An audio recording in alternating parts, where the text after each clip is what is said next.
Hey Rebels, welcome back to the Health Rebel channel where we don't sugarcoat anything except maybe the things that are secretly loaded with sugar and pretending to be healthy. Now, let me ask you something. Have you ever checked your blood sugar first thing in the morning only to see a number that makes you want to absolutely throw your meter across a room and shatter it on the wall? Well, you're like, what the hell? I didn't even eat. I've been there. It's confusing, it's frustrating, and it makes you feel like your body is working against you. Spoiler alert, it kinda is. And that weird, sneaky spike, well, it has a name. It's actually called the dawn phenomena. And today we're going to pull back the curtain on what it is and why it happens, and more importantly, how to manage it, including the wild way exercise, especially weight training, plays into it.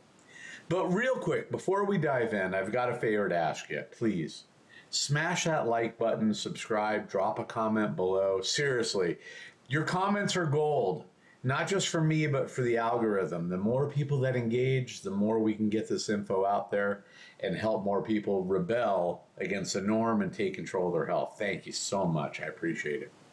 Now, just so we're clear here, I'm not a doctor. Didn't even stay at a Holiday Inn Express last night. This is my journey, and I'm here just to share what I've learned along the way, and it's important that you always talk to your doctor or your professionals about your specific situation. All right, let's talk about this sneaky little punk called the dawn phenomena. Basically, in the early morning hours, I'm talking like 3, 4, 5 a.m., your body actually starts releasing a cocktail of hormones, and they're there to help you wake up. We're talking cortisol, adrenaline, growth hormone. The whole squad is there to wake you up. Now, these hormones send a message to your liver saying, hey, it's almost go time. Release some of that glucose so this person can get moving. And your liver's like, got it, boss. I'm on it. And bam, your blood sugar starts absolutely climbing. Now, the catch is if you've got insulin resistance, as if you've got like type 2 diabetes like me, your body can't shuttle that glucose into your cells efficiently, at least not yet. So it just hangs out in your bloodstream like an uninvited guest. This is the part that messes with almost everybody. You didn't eat a donut at midnight. You didn't sneak some, tortilla chips before bed. You followed the plan, and yet the meter is still mocking you at sunrise. So if you've been waking up thinking, what am I doing wrong? The answer just might be nothing at all. Your body's just doing its usual morning routine, but in someone with insulin resistance, that routine ends up with a blood sugar spike. Now, let's talk a little bit about solutions, because just understanding it is helpful, but what can you actually do? Now, here are a few things that can make a real difference. First, try to manage your stress. Cortisol is a very big driver of the dawn phenomena. So if you're always wired and stressed, your body's going to keep pumping it out. Deep breathing, meditation, stretching, whatever helps chill you out, do more of that. I mean, I do a little meditation every single morning, every single night, and it really helps quite a bit. Second thing, rethink your breakfast timing. Some people find that delaying breakfast just a bit, especially if you're into things like intermittent fasting, help your blood sugar stabilize before you eat. I'm not saying skip breakfast altogether, just play around with the timing. Third, watch those nighttime carbs. They could be killer on this. If you're eating a carb-heavy dinner, that glucose can stick around and amplify the morning spike much worse than it would normally be.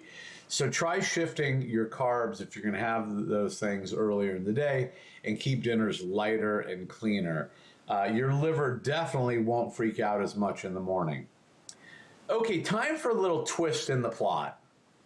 Let's say you're crushing your workouts.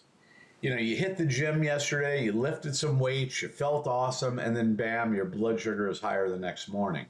What gives? Well, here's the deal. Strength training can temporarily raise your blood sugar. It happened to me this morning. I woke up and my dawn phenomena had the blood sugar coming up and up. Then I went down into the gym here at the hotel and I did my workout and it spiked, but then it came right back down. And this is normal, and it might sound weird to you, but it actually makes sense. When you lift weights, your muscles burn through glucose. Afterward, your body tries to refuel them, and that process includes releasing more glucose into your bloodstream. So you might see a bump in your numbers the next morning or even the same morning as you work out, but here's the key. It's a temporary spike. And strength training is still one of the absolute best things you can do for insulin sensitivity in the long run. So don't stop working out, please. Just understand the context of what's happening. That spike, it's part of your body doing its repair work. You're building muscle, increasing glucose uptake, and getting stronger and healthier. So don't let the morning number psych you out. So just to recap here, if your morning blood sugar is higher than expected, you're not broken. You're experiencing a completely natural process called the dawn phenomena. It's annoying. Yes, I get it. But once you understand it, you can start making small tweaks to work with your body instead of feeling like you're in a constant battle. Stress less, eat smart at night, and keep building that muscle. Even if it temporarily bumps your numbers, it's all part of the bigger picture. It's a long road here, guys and gals. Nothing's going to be quick. It's all part of the process. Embrace the process. All right, Rebels, that's it for today. If you've been fighting the mystery morning spikes, let me know in the comments what helped, what hasn't. Let's learn from each other. And hey, if you got something out of this, be sure to like, subscribe, and leave a comment. It's how we fight back against the noise and help more people wake up to really what's going on in their body. So see you next time. Stay strong, stay informed, and keep rebelling against the norm. Do it today.